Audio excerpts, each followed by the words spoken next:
Kemarin lu viral banget karena video narik komisi 1 miliar. Oh, oke. Iya. Itu yang gue penasaran nih, itu 1 miliarnya itu boleh di-spill nggak? Sebulan, seminggu, 2 bulan? Itu posisinya gue masih kerja di Alfa kok, di minimarket. Sampai 1 juta subscriber tuh gue masih bingung, ini resign gak ya? Karena kan 1 juta subscribers masih jaga di minimarket. Gue inget banget sampai bocil-bocil beli es krim 1, tapi yang datang ramean buat foto. Itu inget banget gue.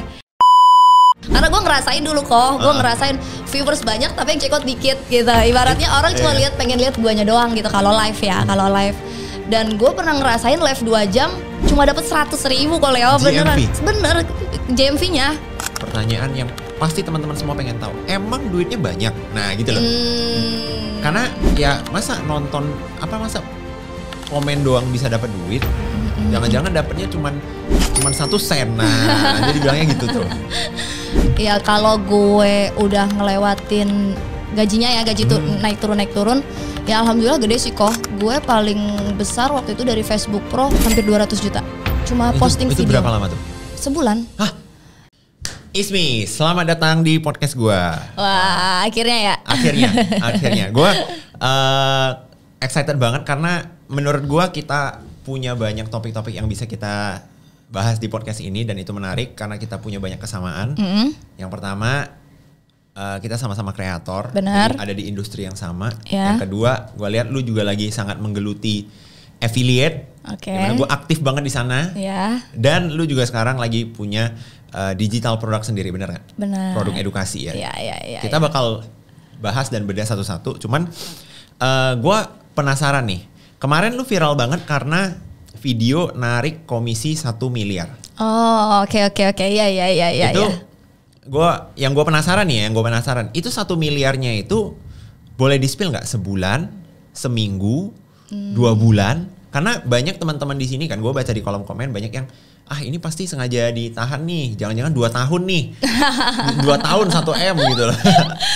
Aduh, enggak sih. Kalau dibilang 1 bulan juga enggak. Kalau dibilang 2 minggu juga enggak. Itu terakhir gue narik komisi itu Desember kok. Desember. Jadi kurang lebih terakhir gue narik bulan apa ya? Mei ya? Mei. Berarti Januari, Februari, Maret, April, Mei. 5 bulanan. 5 bulanan. Tapi kenapa mau disimpan gitu? Emang ada targetnya? Aku pengen nih ngerasain gimana ya rasanya kalau narik 1 M gitu. Kalau dulu kan emang dari dulu gue tuh kayak ngumpulin dulu sampai 1 M karena kalau misalkan narik misalkan 100 juta, 200 juta kayak gak berasa gitu. Dan gue juga belum ada kebutuhan yang bener-bener ya urgent banget nih duitnya. Jadi ya kumpulin dulu, ditabung dulu sampai 1 M, bikin konten ternyata kan viral. Kalau ngeliat orang 1 M tuh kan langsung kayak wah 1 M gitu kan. Dan ngeliat feedback dari netizen juga kan emang bener-bener kayak langsung wah Kak Ismi nih affiliate gitu kan. Apalagi komen-komennya saling back itu kan juga jadinya nambah impresi juga gitu. Tapi kalau menurut kamu ya dari respon audiens nih, melihat ada anak muda narik komisi 1 M dari affiliate itu rata-rata responnya gimana sih? Lebih ke arah termotivasi atau malah ngehujat? Macam-macam sih kok yang aku lihat ya. Jadi ada yang dari sudut pandangnya motivasi, ada juga yang ngehujat gitu. Jadi tapi lebih banyak yang mengarah ke motivasi sih. Jadi kayak wah keren nih jadi termotivasi. Yang tadinya gue juga fokusnya di entertain dan sekarang switch ke affiliate dan ternyata bisa gitu. Tapi kalau yang ngehujat juga banyak karena emang banyak banget ya netizen apalagi sekarang konten gue konten tentang mobil lah segala macam gitu. Pasti tetap banyak yang ngehujat sih ya. Kembali lagi ke netizennya sih. Oke. Gimana cara seorang Ismi merespon ya atau menanggapi orang-orang yang menghujat gitu loh? Karena gue udah dari dulu jadi konten kreator, jadi nganggapnya santai aja sih, nggak pernah diambil pusing gitu. Bahkan komen-komen yang kayak gitu kadang ya jadi motivasi buat diri gue sendiri gitu. Gue yang dulunya bukan siapa-siapa dan sekarang bisa ke titik ini itu ya karena media digital gitu, biar teman-teman juga pada tahu. Banyak banget juga kan yang bilang gue pencucian uang lah. Ini banyak banget nih, sampai banyak banget influencer juga yang mengarah ke sana. Gue dibilang pencucian uang lah segala macam, padahal dia nggak tahu aja kalau media digital tuh bisa merubah banyak orang gitu. Nah, makanya mungkin buat teman-teman di sini balik lagi ya, kayak ini gue ambil kasus gue sendiri atau mungkin Ismi juga begitu ya. Kalau dulu kita nggak melihat konten orang lain yang dalam tanda kutip sukses dari digital, mungkin kita nggak akan ada di titik ini. Bener.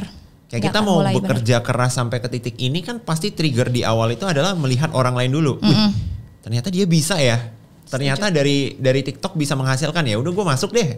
Setuju. Nah, sekarang lu tadi ceritakan, sekarang lu banyak konten mobil, banyak konten rumah. Itu kenapa tiba-tiba kontennya ngarah ke sana gitu loh? Kalau dulu kan gue ada fase-fasenya kok ya. Gue mulai dari dunia entertain tuh dari pas COVID lah. Ada fase-fasenya, ada fase waktu gue jadi kontennya entertain banget. Prank gitu, suka ngehibur gitu. Nah sekarang lebih ke pencapaian karena ya gue ngerasa apa yang gue capai sekarang ya dari hasil dari sebelum-sebelumnya gue dari media sosial, dari media digital. Itu makanya sekarang gue ngontenin ya lebih ke pencapaian gue selama uangnya halal dan dari media digital bener dan gak dari yang aneh-aneh ya gue bangga aja, gue apresiasi lah diri gue sendiri buat ya gue beli mobil sport, beli mobil-mobil, gue suka banget sama mobil gitu, hobi banget sama mobil. Jadi ya kesukaan gue, terus hobi gue ya gue ini aja, gue publish aja gitu. Apa dream car yang mungkin sampai sekarang masih ditabung atau dikejar gitu loh? Aduh, doain ya, McLaren Senna, Timothy Ronald coy. Berarti kalau gitu, emang kalau misalnya mau beli McLaren Senna, lu udah coba ini belum? Kayak riset-riset gitu loh. Emang kalau mau beli McLaren Senna itu paling gampang itu beli dari luar atau mungkin beli bekasnya orang yang udah ada di sini atau gimana tuh? Karena kan setahu gue ya, itu bukan mobil yang gini loh, bukan mobil yang banyak lu punya duitnya, lu bisa langsung datang. Nah ini gue punya duit sini, gue mau beli, nggak bisa. Benar, tahu. Ya kan namanya juga dream car kan, ya semua orang juga itu. Nah makanya untuk risetnya ya paling untuk step pertama yang realistis dulu lah, gue ngumpulin duit gue dulu, tapi bukan ini ya ngepasin misalkan duit gue 40 miliar nih, gue langsung beli McLaren, enggak, gue pakai cara Timothy Ronald yang gue nabung dulu, gue sisihin duit gue dulu, nabung sampai duit gue 3 kali lipat, gue baru bisa kebeli McLaren gitu, McLaren Senna khususnya. Nah untuk ya mungkin di Evans tahu kan lah Evans. Nah itu kan juga banyak banget ya mobil-mobil importir yang mungkin susah buat didapetin. Ya kalau udah ada duitnya ya apa sih yang nggak bisa gitu. Yang penting berani mesen gitu ya. Bener, ada duitnya dulu lah. Iya. Tapi berarti kalau gitu Senna ini kepikiran setelah dibeli Bro Timothy dong. Karena kan menurut gue Senna itu populer di Indonya itu ya setelah Timothy kan. Atau sebelum itu lu juga udah enggak ini? Sih, gue dulu malah sukanya Porsche-nya, lagi pakai Need Money for Porsche ya. Dulu gue suka banget sama Porsche. Terus tiba-tiba ngelihat Timothy Ronald ya jadi kayak wah keren banget nih, ganteng juga nih mobil. Jadi kayak termotivasi aja lah. Ya doain lah semoga bisa ya. Keren nih. Ini sebenarnya ya kita sekarang udah ngobrolin soal pencapaian, padahal kalau kita tarik mundur nih ke awal-awal, gue tahu kalau Ismi itu cerita perjuangannya itu luar biasa teman-teman. Nah mungkin gue mau bahas sedikit ya. Bener nggak sebelum jadi content creator, sebelum masuk ke dunia entertain, lu memulai karir itu sebagai ojol? Bener 100%. Bener kok, bener. Itu di tahun berapa tuh? Itu gue lulus sekolah, pokoknya gue stepnya gini. Jadi gue lulus sekolah, gue tuh nggak nganggur 1 bulan pun. Pokoknya ketika surat lulus dapat, gue ngelamar dulu nih. Ngelamar yang gue lakuin pertama, gue kerja di minimarket Alfamart lah. Gue jadi kasir tuh. 3 tahun gue di situ. 3 tahun gue sebagai minimarket. Jadi pas jalan 1,5 tahun, gue ngambil freelance lah sebagai ojol gitu. Jadi kerjaan gue bukan cuma satu, kerjaan gue tambah kalau misalkan gue udah pulang cepet, terus kuliah gue juga masih ada jeda gitu. Gue kuliah setiap Senin sampai Jumat di situ posisinya. Terus gue ambil jeda freelance gue sebagai ojol. Jadi tuh sebenarnya ojol tuh kerja sampingan gue, kerja utama gue waktu itu tuh kasir minimarket Koleo. Jadi setiap pulang kerja gue nyempetin buat ngojek, atau ketika gue libur gue nyempetin buat ngojek gitu. Dan gue kontenin ternyata viral. Mungkin gue di situ saat itu sebagai ojek cewek gitu kan, terus juga muda, terus gue ngebagi kegiatan gue bersama bapak-bapak ojol, ngopi di pinggir jalan gitu-gitulah pokoknya. Jadi dari situ mulailah dapet sebuah apresiasi mungkin dari netizen gitu. Di situ gue mulai dari viral awalnya. Berarti awal keviralan lu itu adalah cewek yang ngojol? Bener.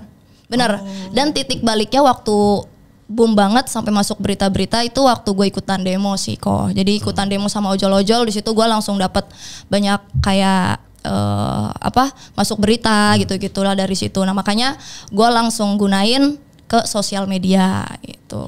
Pada saat itu naik bangetnya itu di sosial media apa nih? YouTube. Oh YouTube. naiknya malah di YouTube? Gue YouTube dari COVID kok Leo, dari dulu COVID gue nggak main TikTok dulu, malah gue ke YouTube dulu. Ke YouTube dulu dan ternyata viral, dan gue ngerasa itu posisinya gue masih kerja di Alfa kok, di minimarket. Sampai 1 juta subscriber tuh gue masih bingung, ini resign gak ya, karena kan 1 juta subscribers masih jaga di minimarket. Gue inget banget sampai bocil-bocil beli es krim 1 tapi yang datang ramean buat foto. Itu inget banget gue inget banget. Jadi gue tahan diri gue karena gue ngerasa nyari kerja tuh susah kok Leo. Apalagi sekarang gue waktu di minimarket udah dapet ketenangan dan enak gitu ruang lingkupnya. Sorry. Enak ruang lingkupnya, seneng gitu kayak. Jadi gue ngerasain kerja itu kayak sesuatu yang nggak ada di beban gue gitu. Nah makanya pas gue nyoba YouTube, gue udah ngerasain gaji gue 5 kali lipat dari kerja di minimarket. Tapi gue masih kayak, aduh resign gak ya. Gue takut gitu kok, karena kan di situ posisinya YouTube kan masih naik turun kan. Kita nggak tahu di media digital, kadang gaji kita bulan ini bisa gede banget, bulan depan bisa kecil banget. Nah gue masih mikirin itu banget gitu. Akhirnya gue memutuskan buat resign ketika gue nggak punya banyak waktu buat YouTube gue. Padahal YouTube gue ini penghasilannya lebih besar dari gaji gue di minimarket gitu. Pada saat itu penghasilannya itu datangnya dari AdSense kah? Dari Endorse AdSense. Kah? Dari AdSense. Nah, yang gue penasaran nih ya, kan sekarang banyak banget inilah kerjaan sebagai kreator itu kan lagi sangat di bahasanya kayak mungkin kayak diagung-agungkan, semua orang kayak pengen jadi kreator gitu loh. Bahkan ya di bayangan gue nih ada banyak kreator-kreator yang mereka baru punya followers yang mungkin nggak sepersekian persen dari 1 juta subscribers lu nih. Mereka udah naik nih gaya hidupnya. Dan mereka udah yang ngapain gue jaga minimarket lagi, gue influencer bos 1 juta subscribers gitu kan. Tapi kenapa pada saat itu lu 1 juta masih mau di minimarket gitu loh? Iya. Kenapa gitu?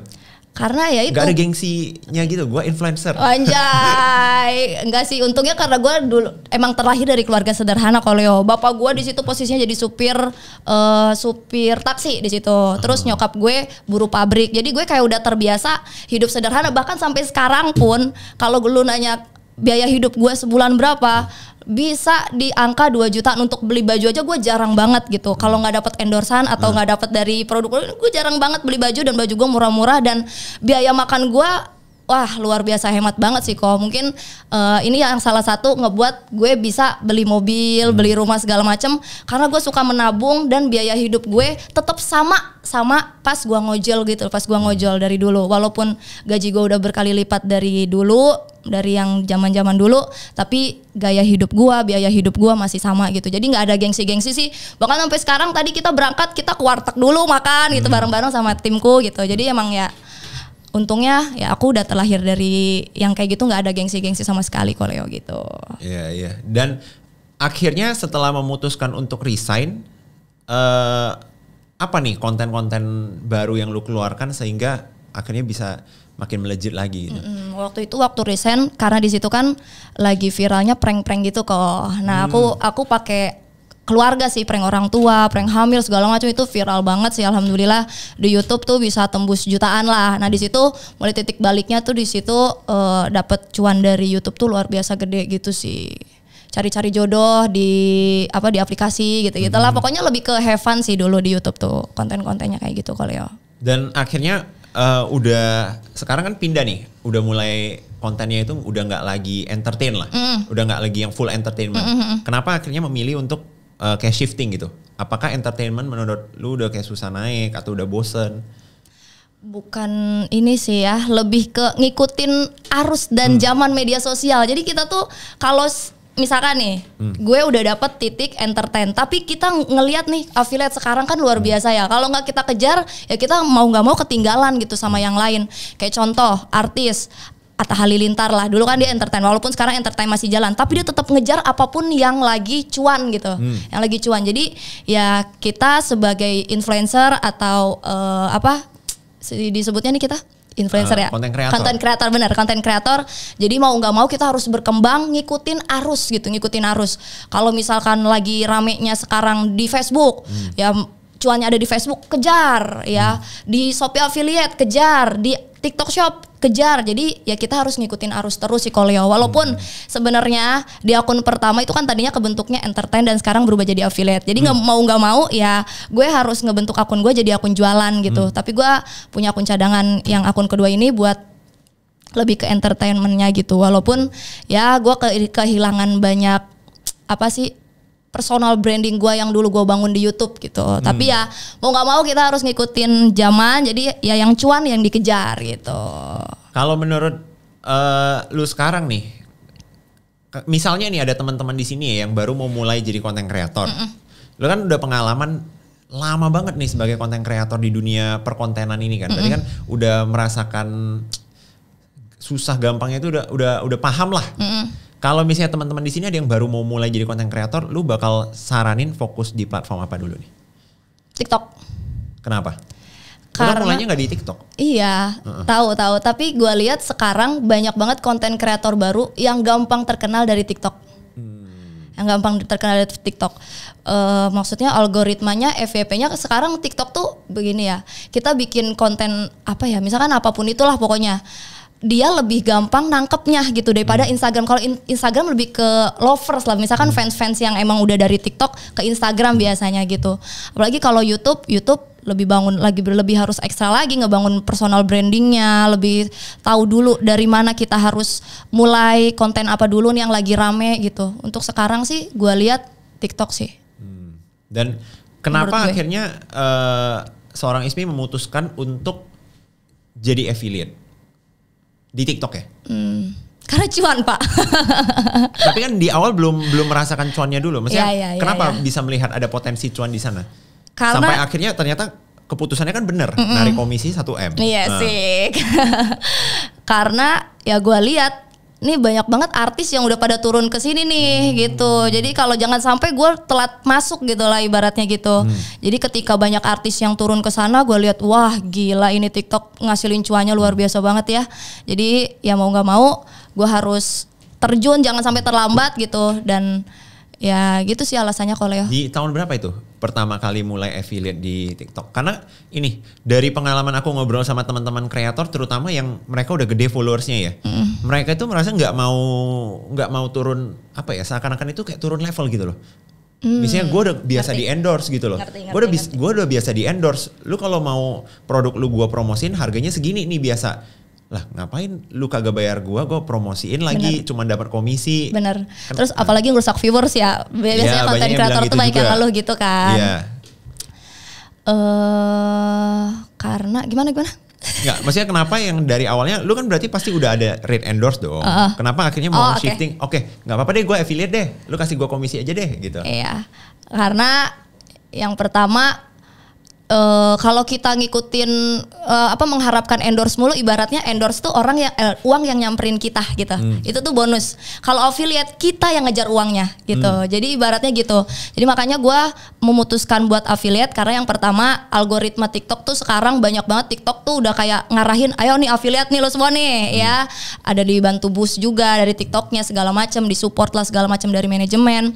Terus banyak juga artis yang udah berkecimpung itu juga. Terus ya gue rasa endorse tuh bonus sih Koleo. Jadi mau nggak mau gue harus kerja ekstra, maksudnya ngejar rezeki dari affiliate itu gitu. Jadi apapun produk yang menurut gue produk yang bagus buat gue bawain, secara traffic juga udah ada penjualan, bukan produk yang bener-bener baru dan udah dipasarin, ya gue mau. Siapa tahu bener ternyata kok kita kalau misalkan posting viewersnya 1M dan detailin produknya tuh bagus gitu ya, maksudnya lebih ke penjelasan, dan ternyata komisinya itu ngalahin uang endorsan gitu. Nah, itu dia. Nah itu yang banyak influencer sekarang itu yang nggak sadar ya. Bener. Mereka lihatnya, ih ngapain nih, biasa gue dikasih duit di depan nih. Bener. Endorse, ngapain gue promosiin barang nggak dibayar.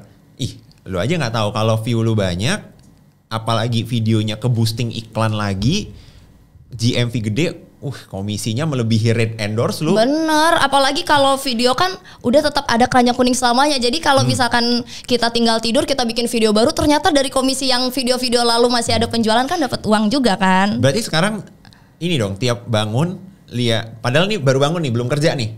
Lihat komisi, udah keisi lagi, GMV udah keisi lagi gitu ya. Lebih gitu sih. Terus habis itu live. Jadi emang sekarang kesibukan Ismi sebagai seorang affiliate ya, kita bahas ya. Sehari posting berapa video ini sih, affiliate sih? Kalau di akun yang khusus affiliate ya. Kalau di khusus akun affiliate sehari minimal 1 sampai 2. Tapi bisa juga lebih karena kalau di manajemen kan emang dikasih jadwal gitu kan, produk-produk yang emang lagi harus di-push gitu. Dan kalau di manajemen aku untungnya kalau bikin video dibayar juga kalau yo. Jadi enaknya gitu. Jadi per video yang dibuat memang ada dibayar. Ada dibayar. Plus dari komisi lagi. Betul. Oke. Kalau live? Kalau live lebih ke ini aja sih. Emang kalau setiap hari kan aku udah bikin daily. Misalkan bangun tidur tuh pagi gue udah pasti live gitu. Kalau misalkan setiap hari? Setiap hari. Minggu juga. Tapi biasanya kalau minggu host gue libur. Gue yang live doang 2 jam di depan gitu loh, 2 jam. Terus kalau live kan gue alhamdulillah udah jadi top creator gitu ya kalau di TikTok. Jadi udah ada jadwal-jadwal schedule kayak misalkan payday, terus tanggal-tanggal kembar itu udah pasti ada sih. Jadi kalau untuk event-event yang live kayak misalkan payday itu gue udah pasti full seharian buat standby live game. Misalkan gue dari pagi sampai sore gue udah pasti standby live tuh 6 jam, 7 jam gitu. Tapi ngeliat traffic juga ya. Gitu sih kalau ya. Nah, gue yakin ini banyak teman-teman di sini yang netizen ini akan bilang gini nih. Kalian berdua mah enak udah punya followers. Makanya jualan apapun gampang. Apakah menurut Ismi TikTok ini hanya untuk orang-orang yang punya followers baru bisa cuan? Enggak sih. Karena gue dulu waktu pas switch dari entertainment ke affiliate, itu gue sebulan dari GMV gue tuh nggak nyampe 5 juta kalau ya. Emang susah bentuk akunnya gitu. Jadi menurut gue untuk switch ke misalkan gue yang punya followers dan gue bisa percaya buat beli ke gue, ya bukan cuma dari followers, dari kita nge-review produknya, dari manfaatnya juga dan kegunaannya kita jelasin detail. Sebenarnya lebih ke videonya sih kok, bukan dari followersnya bagus apa enggak gitu. Yes. Dan menurut gue malah untuk yang pemula nih ya, yang maksudnya yang belum punya followers malah harus bersyukur banget ada TikTok gitu. Bener. Karena gue setuju nih, tadi Ismi bilang IG itu lebih ke arah orang yang fans sama lu, yang memang suka sama lu. Nah, masalahnya kalau pemula di TikTok, selama konten lu bagus, konten ini akan di-boosting, kontennya yang di-boosting gitu loh. Bener. Jadi menurut gue kesempatan itu terbuka banget sih. Bener. Untuk yang pemula. Baru-baru ya. Iya, sekarang banyak banget kreator-kreator baru muncul beberapa bulan, komisi affiliate-nya udah gak main-main. Banyak banget kalau ya, bahkan ngalahin yang influencer-influencer besar ngalahin. Bener, iya bener. Nih teman-teman aja yang gak tahu, mungkin ada kreator-kreator kita gak pernah lihat ya, orangnya siapa, followersnya juga mungkin jauh di bawah kita, tapi cuannya bener. Kalah kita. Bener, setuju. Gue juga nemuin banyak sih kok kayak gitu. Jadi orang-orang yang emang backgroundnya bukan influencer atau content creator, dan ketika dia nyimplung di affiliate, komisinya gila-gilaan banget. Jadi makanya untuk affiliate pemula yang gak ada nutup kemungkinan buat kalian bisa sukses di affiliate sih. Dan malah gue menemukan satu case ini loh, gue kan sering ngobrol sama teman-teman yang content creator dan influencer kan. Malah menurut mereka dengan akun bawaan, maksudnya mereka udah punya followers, katakan kayak akun lu nih, bawaannya itu audience entertain. Untuk menjadi affiliate itu malah lebih sulit ketimbang akun baru yang baru mulai nih. Banget kalau ya. Nge-shift, ngubah. Ya setuju. Karena gue ngerasain dulu kok. Gue ngerasain viewers banyak tapi yang check out dikit gitu. Ibaratnya orang cuma pengen lihat guanya doang gitu kalau live ya. Kalau live. Dan gue pernah ngerasain live 2 jam cuma dapat 100.000 kalau ya. Beneran. Bener GMV-nya. Makanya gue kayak wah susah juga ya. Tapi dengan konsistensi ya udah pasti ya gue harus rubah akun gue perlahan-perlahan ke affiliate dan alhamdulillah lah bisa gitu. Emang harus bertahap dan harus sabar sih. Nggak bisa langsung yang bener-bener langsung dari entertain udah punya banyak followers lo bisa langsung banyak yang beli. Nggak juga, tapi ada juga ya yang emang personal brandingnya udah kuat, fansnya tuh addicted banget gitu ibaratnya gitu. Jadi dia jualannya lebih gampang gitu, tergantung ke konten kreatornya juga sih. Kenapa pada saat itu yang nge-live 2 jam GMV 100.000 nggak nyerah? Nggak lah, not my style bro. Oh iya, gitu ya. Nggak banyak loh orang-orang yang Koko aku kemarin nge-live 30 menit Koko nggak ada penonton, aku udah mau nyerah. Buset dah, baru 30 menit bos. Baru 30 menit bos. Ya banyak orang banget yang udah ngeluh-ngeluh gitu ya, banyak banget kayak gitu. Ya karena gue emang basicnya dari dulu pekerja keras banget kalau yo. 100.000 awal gue foto, nanti gue langsung tanamin nih, bakalan gue kalau misalkan gue tembus 100 juta 2 jam nih bakalan gue jadiin sejarah di 100.000 ini. Jadi bikin gue termotivasi. Tapi udah tembus? Pernah. Boleh spill nggak rekor nge-live GMV dalam satu sesi ya? Oke. Paling gede 2M. 2M? Berapa Waktu jam? TikTok Shop pertama kali buka itu, tutup kan tempat tutup buka. Itu berapa jam ya? 6 jaman sih. 6 jam 2M. Waktu itu, sekarang TikTok kan emang ada fase ramenya enggaknya. Tapi itu menurut gue sejarah gue yang wah gila, sekali live gue bisa dapat 2M. Tapi malah pas TikTok Shop dibuka kembali banyak yang ini loh, banyak yang ngeluh turun loh. Tapi di kamunya malah naik. Di aku enggak, alhamdulillah. Aku waktu itu ngebawain produk skincare-nya Fuji sih.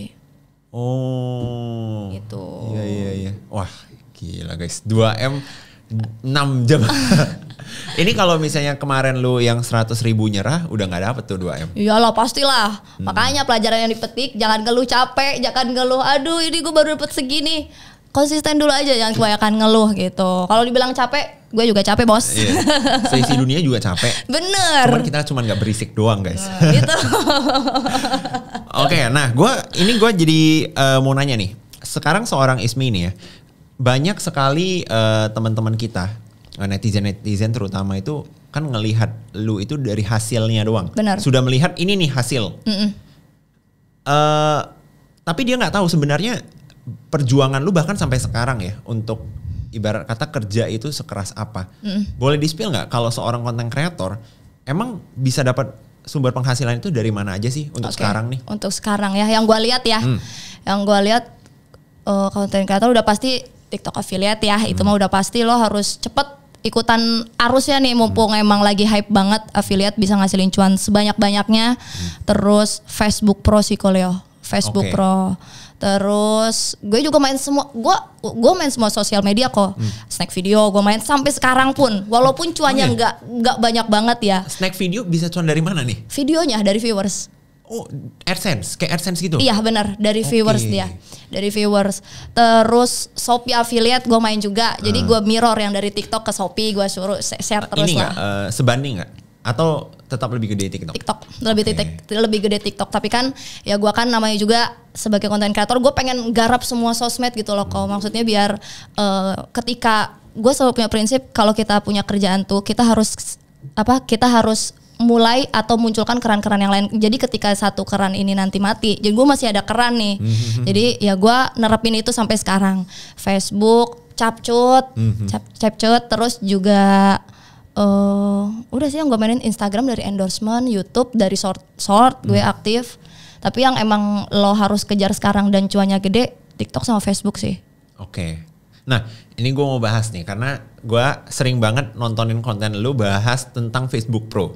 Jujur ya, gue udah uninstall Facebook gue itu udah 3-4 tahun. Jadi gue nggak lagi buka Facebook, gue nggak tahu Facebook itu sekarang ada apa di dalamnya. Lu boleh jelasin nggak gimana cara orang itu sekarang bisa menghasilkan dari Facebook? Wah gila, kalau ini banyak banget ya mungkin yang belum pada mulai ya. Termasuk juga kalau kan gue belum mulai ya. Gue nggak tahu sama ini, gue mau belajar nih. Oke. Kita sama-sama belajar lah. Aku juga masih belajar.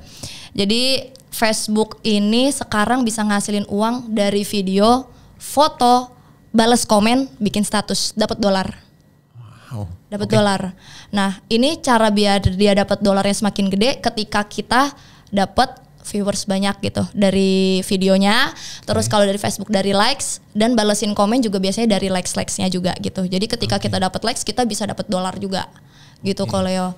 Nah, mungkin sekarang mungkin Gen Z ngira kayak ngapain lu main Facebook, dulu kan emang alay ya. Dulu kan Facebook tuh alay banget kan, kayak bikin status aku selalu sayang kamu lah apalah gitu ya dulu Facebook gitu ya. Kalau sekarang malah menurut gue cuan dari menurut gue Instagram juga kalah. Instagram kan cuma posting reels aja ya. Nah ini Facebook tuh bisa ngasilin dolar kalau gitu. Nah banyak juga ibu-ibu. Gue lihat sih banyak kan ibu-ibu yang main Facebook dan mereka udah bisa beli mobil, beli motor dari hasil gajian Facebook dari FB ini. Pro. Namanya FB Pro. FB Pro nyebutnya. Oke, apa persyaratan seseorang itu bisa apa ya kayak bisa main FB Pro gitu loh. Kalau affiliate kan 600 followers gitu loh. Nggak Ada ada persyaratannya? Nggak ada. Akun baru langsung FB Pro juga bisa? Betul. Diubah aja ke pengaturannya, biasanya ada FB, nanti diubah ke ke fanspage gitu atau ke ke kreator yang bisa ngasilin cuan itu otomatis bisa.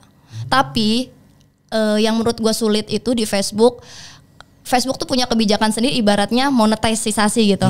Nah monetisasi, nah itu caranya itu Facebook nangkepnya random gitu kalau misalkan gue udah bikin video atau udah punya 800 atau 1000 followers itu Facebook nggak ngasih monetisasi itu bakalan susah.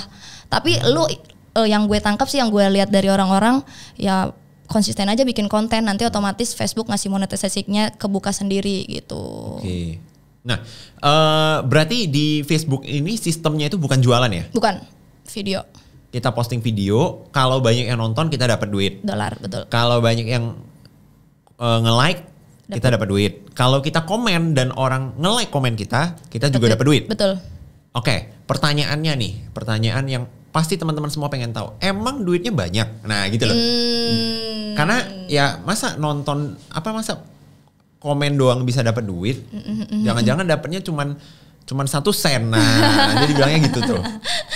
Ya kalau gue udah ngelewatin gajinya ya, gaji tuh naik turun ya alhamdulillah gede sih kok. Alhamdulillah gede. Gue paling besar waktu itu dari Facebook Pro hampir 200 juta. Cuma posting itu video. Berapa lama tuh? Sebulan. Hah? Sebulan. Jadi emang Facebook tuh gajinya setiap bulan kalau kayak YouTube monetize gitu loh, kayak YouTube. Gue speechless sih. Boleh kasih gambaran nggak 200 juta itu seberapa viral? Waktu itu sih viral banget nggak? Atau enggak kok? Biasa aja sih kok, biasa aja.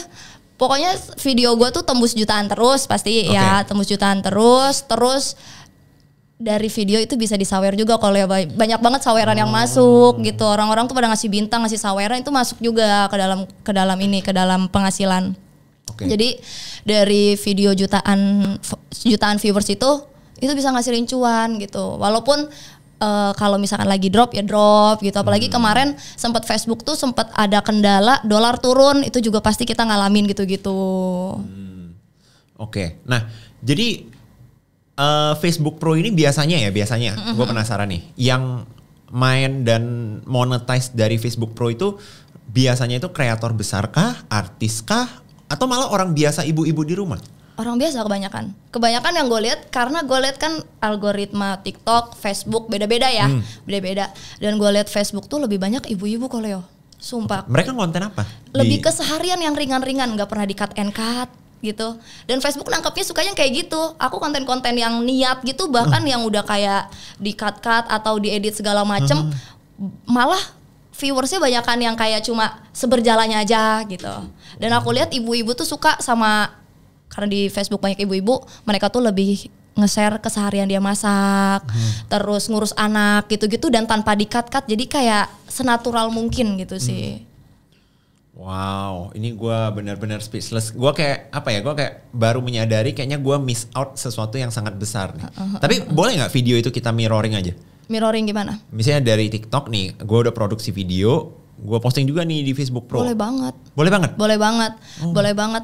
Tapi hati-hati juga ya, Facebook Pro sekarang udah mulai sensitif, kayak misalkan copyright tuh, itu nanti bisa jadi pelanggaran dan bisa akunnya jadi yang tadinya berpenghasilan jadi enggak gitu. Itu banyak banget. Gue sempat ngalamin itu dan gue sempat nggak dapet dolar 3 bulan karena gue kena pelanggaran itu.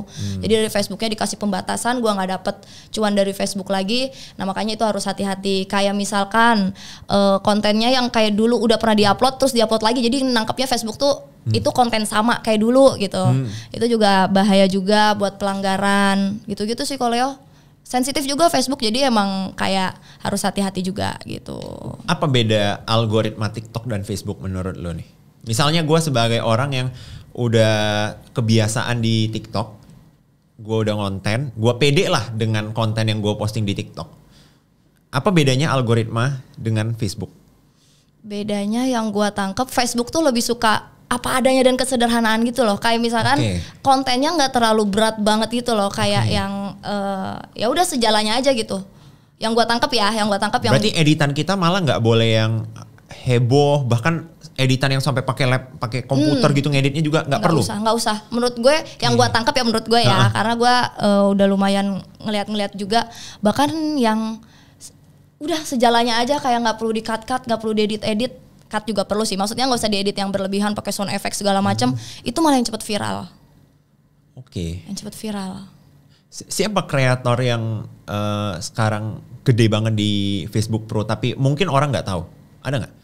Ada, cuma gue lupa namanya. Kayak misalnya artis kayak ada nggak yang nyemplung ke Facebook Pro juga? Atau Stanley itu masuk siapa sih? Stephen Stanley. Stephen Stanley.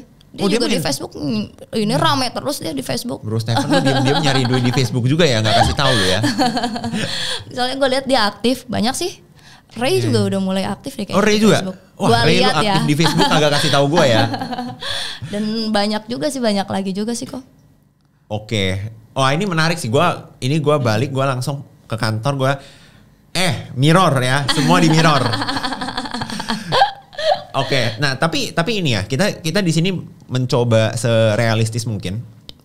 Kalau yang bisa narik sampai 200 juta sebulan itu kan di lu nih yang bisa narik 200 juta sebulan. Kalau misalnya ada kayak ibu-ibu dia sekedar posting konten, kira-kira untuk mereka bisa dapetin nggak usah muluk-muluk deh, 1 juta pertama. Menurut lu perlu berapa lama konsisten di Facebook? Kira-kira aja kita pukul rata-rata deh. Oke. Kalau sebulan lu bisa konsisten posting terus tiap hari bisa sih Koleo. Sebulan? Nggak nyampe sebulan juga bisa. Jadi sebenarnya gue juga nggak tahu ya perhitungan Facebook tuh dolarnya gimana. Intinya kalau kita udah bisa ngehasilin juta-jutaan itu udah pasti dari video aja di atas $100. Bisa lebih, bisa sampai 1.000, bisa nyampe $500 kalau video kita itu juta-jutaan gitu. Cuma gue nggak tahu perhitungan Facebook tuh gimana. Maksudnya kayak misalkan kita mau dapat $1.000 dari satu video itu harus berapa viewers tuh gue juga masih belum paham kayak gimana. Tapi yang jelas kalau video lu udah jutaan, lo bisa nyampe dari satu video itu bisa dapat $1.000 lah. 1 juta view $1.000? No, 1 juta viewers perhitungan Facebook tuh bisa di $500, di 300 masih random gitu. Cuma kalau misalkan video lu viral banget sampai berjuta-juta, bisa juga dari satu video tuh. Rekor satu video seorang Ismi di Facebook Pro, satu video saja paling gede. Dari viewersnya? Enggak, dari duitnya dong. Yang kebayang satu video nih lu posting, gitu. Berapa tuh duitnya? Waktu itu dulu 3.000, 4.000 deh. Dari video postingan doang ya, maksudnya satu video posting. Video satu posting itu. Iya. Udah lebih dari rate endorse artis-artis ini posting satu video di Facebook nih. Makanya yang masih belum yang masih gelap sama Facebook gitu, yang masih ngira Facebook tuh alay gitu, masih banyak ibu-ibu segala macam. Menurut gue mumpung masih dikit gitu konten kreatornya, belum banyak yang tahu gitu dari Facebook Pro, yuk gas. Nah, ini gue juga pengen belajar nih. Kalau nggak salah lu ada kayak buka produk edukasi juga ya untuk Facebook Pro ini. Boleh di-spill nggak itu produknya apa? Lebih ke My Class Pro sih. Koleo lebih ke kelas buat ngajarin. Nih kalau misalkan lu punya permasalahan di Facebook kayak misalkan susah monetisasi atau bikin konten atau cara bikin konten yang bagus, yang benar itu gimana, itu lebih di kelas tuh lebih diajarin sama aku, sama mentor, sama ada admin aku juga. Mungkin ibaratnya sama kayak buku kali Koleo ya. Itu cuma ya kita bergabung di satu grup kelas gitu ya, kalau misalkan dia punya permasalahan apapun kita pasti jawab gitu. Itu bener-bener diajarin kalau yang gaptek banget gak paham sama sekali juga bisa? Bisa banget.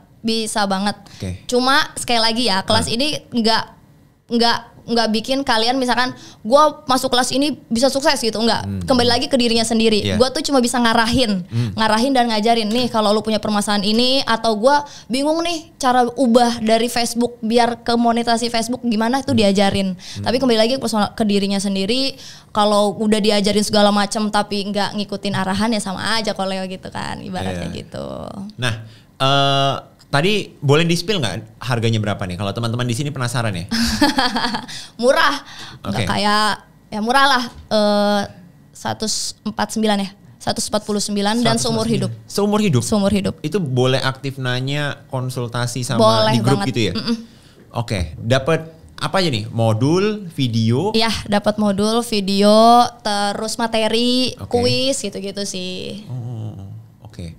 Wah ini gue penasaran banget sih. Gue akan coba join. Kalaupun gue nggak join, tim gue suruh join. Yang penting mulai bulan depan gue harus udah bisa cuan dari Facebook. Asik, takut.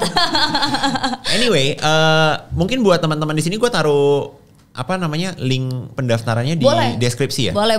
Nanti kalau teman-teman mau join 149.000 langsung klik aja tuh. Ya, karena Langsung belajar. benar. Sama-sama belajar lah kita juga. Cuma kalau teman-teman yang masih awam banget gitu kan, banyak banget soalnya pada ngeluh-ngeluh. Ini caranya gimana? Nah ini nanti aku bakalan jelasin di grup itu, di kelas itu juga. Ya karena kan kita juga kalau misalnya di podcast itu kan penjelasannya terbatas gitu ya. Betul. Nggak ada layarnya untuk tutorial ngeklik ini, ngeklik itu. Apalagi Betul. kan Facebook kan pasti banyak. Oh ngeklik ini nih, setting ini nih, setting Betul. itu tuh. Nah jadi betul. teman-teman langsung belajar aja. 149 menurut gua sih jujur kalau dapat konsultasi seumur hidup terus bisa belajar sesuatu yang baru menurut gua sih Worth it murah ya? banget ya. Nggak, murah banget kayaknya harus dinaikin nih harganya nih. Oke, nah sekarang gua penasaran juga nih. Akhirnya lu kan udah fokus di Facebook, udah fokus di YouTube, udah fokus di TikTok. Dan udah lama juga sebagai konten kreator. Yang lu lihat masa depan dari seorang konten kreator itu kemana sih arahnya gitu loh? Konten itu kemana sih arahnya? Yang gue lihat kalau lu cuma ngandelin endorsement, lu bakalan ketinggalan. Maksudnya lu harus ngikutin alur gitu loh kalau apapun yang lagi rame, yang lagi cuan, lu harus ikutin mau nggak mau arusnya gitu. Jadi kayak misalkan influencer nih udah kebiasaan endorsement terus gitu. Jadi ibaratnya dia yang nunggu klien datang gitu buat kayak lu nawarin kayak gini. Lu harus cepet-cepet switch ke yang lagi orang-orang hype, kayak contoh Mama Gigi. Dia udah jadi artis tapi dia tetap berkecimpung di affiliate gitu. Aurel artis, dia udah jadi artis, cuannya udah banyak banget tapi dia tetap kecimpung di affiliate. Jadi Baim Wong. Baim Wong bener. Baim Wong udah bener-bener malah ini ya. Udah sampai ninggalin dunia entertainment kayak syuting-syuting udah jarang, bahkan fokusnya di affiliate. Jadi yang gak usah gengsi karena endorsement, nungguin endorsement. Gue kan kreator besar, gue nggak mau lah cuma dari keranjang kuning viewers gue hancur. Terus juga gue kan biasanya dibayar di awal gitu. Janganlah, maksudnya ayo ikutin arusnya kalau lu pengen tetap bertahan di dunia entertain gitu. Bisa hidup dan bisa bertahan di dunia entertain, mau nggak mau harus selalu ikutin arus yang lagi cuan dan lagi rame gitu. Wah ini kayaknya benar-benar sebuah apa ya? Sebuah tren yang akan terjadi guys. Karena ini jujur ya, gue sebelum podcast sama lu, sebelumnya itu episode sebelumnya itu gue podcast sama Samuel Chris. Tahu. Nah Sam dia juga bilang di podcast bareng gue kemarin, dia bilang kalau kreator yang hanya bergantung pada endorsement itu nanti akan akan susah lah. Betul. Karena brand itu sekarang udah mulai aware kalau yang kita butuhkan itu nggak cuman dikasih awareness doang, tapi kita juga butuh orang yang benar-benar bisa nge-convert. Betul. Nah makanya ya jawabannya apa? Mungkin ya affiliate atau teman-teman bikin produk sendiri. Setuju. Gitu ya. Oke. Tapi gue penasaran kenapa seorang Ismi itu bisa melihat kalau yang KOL yang endorsement itu yang hanya bergantung pada endorsement akan turun. Karena banyak Apa dirasakan sendiri gitu loh. Endorsement brand kayaknya nggak sedulu gitu. kalau ngerasain enggak juga sih kok ya. Maksudnya kalau gue tuh pengen terus maksudnya gue kalau sekarang tuh udah ada endorsement, gue tuh pengen terus cari cuan-cuan sebanyak-banyaknya gitu. Jadi apapun yang menurut gue bisa menghasilkan cuan pasti gue kejar gitu, apapun itu ya. Entah itu kayak gue buka ini Facebook Pro gitu kan, itu kan salah satu cuan, tapi ini edukasi juga gitu, ada di dalamnya, ada belajar juga. Jadi menurut gue kreator terus berdatangan banyak yang baru gitu. Dan gue sebagai kreator lama juga ngerasain kayak gue nggak serame dulu, maksudnya fans gue tuh nggak sefanatik dulu gitu. Jadi mau nggak mau ya harus ikutin alur sih Koleo gitu. Jadi ya kalau kecuali personal branding kita yang udah kuat banget, yang udah fansnya fanatik banget, lu mengandalkan endorse masih oke lah. Tapi kalau misalkan lu di titik yang ngerasa nggak se-hype dulu gitu, ya harus selalu ngikutin zaman sih. Kalau maksudnya ngikutin alur yang cuannya besar, sosial media apa aja nih yang harus dimainin gitu. Jadi gitu sih kok. Oke, nah apa beda ngonten dulu dan sekarang di 2025? Spesifiknya TikTok deh. Apa nih yang lo rasakan? Sebagai konten kreator yang udah berkecimpung di TikTok itu udah lama banget ya, bahkan mungkin sebelum gua. Oh iya, kalau kapan emang? 2022. Oh. Sebelum gua dong. Iya sebelum. 2021 akhir deh. Kalau tuh 2021 akhir. Kalau yang gua rasain, kalau dari gua ya, dulu tuh gua lebih ke seru-seruan gitu loh. Lebih ke dulu tuh gue ibaratnya gue tuh sebagai Ismi yang kocak, yang lucu gitu dulu tuh. Kalau sekarang lebih pengen bermanfaat dan pengen memotivasi aja sih. Lebih kayak gitu sih kalau dulu sama sekarang dari diri gue sendiri. Jadi makanya gue lebih nunjukin pencapaian gue, karena dulu kan gue ya lebih ke happy, lebih ke apa seru-seruan gitu, lebih ke entertainmentnya. Kalau sekarang lebih ke pencapaian dan memotivasi juga, tapi walaupun tetap ada apa entertainment yang kocak-kocak juga, jangan sampai hilang, tapi lebih ditekenin ke pencapaian dan motivasi sih Koleo. Oke, nah ini kita akan masuk ke beberapa pertanyaan terakhir dari sesi podcast ini. Gue penasaran, kalau misalnya seorang Ismi ya bisa balik ke masa-masa lagi, anggap gini deh, lu punya mesin waktu nih, lu balik ke masa-masa Ismi lagi jaga minimarket, terus lu masuk sebagai pelanggan dan lu melihat Ismi yang masih jaga minimarket di sana, apa yang bakal lu sampaikan ke dia? Keren banget sih mas, maksudnya keren, dan nggak semua perempuan bisa kayak gue gitu, nggak semua perempuan bisa kayak lo gitu. Maksudnya lo dari yang kasir minimarket, Alfamart, dan bisa merubah hidup lo sampai ke titik yang sekarang, itu menurut gua lo keren banget. Terus jangan cepat puas, terus juga ya terus explore dan improve terus lah. Keren. Satu pesan penutup untuk teman-teman yang udah nontonin podcast ini dari awal sampai akhir. Pokoknya semangat terus ya, jangan sampai nyerah di tengah-tengah, tiba-tiba lagi semangat-semangatnya ngonten ngelihat Ismi Koleo atau banyak influencer-influencer yang pada sukses, wah semangat, terus ternyata di tengah-tengah tiba-tiba kayaknya gue nggak dapet buat kayak nggak bisa kayak mereka. Jadi kayak semangat terus dan harus tetap konsisten, bangun personal branding juga itu perlu, dan semangat, jangan ngeluh terus. Thank you banget Ismi udah datang ke podcast gua. Buat teman-teman yang mau nontonin podcast-podcast lain dengan tamu sekeren Ismi, pastikan udah subscribe channel ini. Sampai jumpa di podcast selanjutnya. Bye-bye.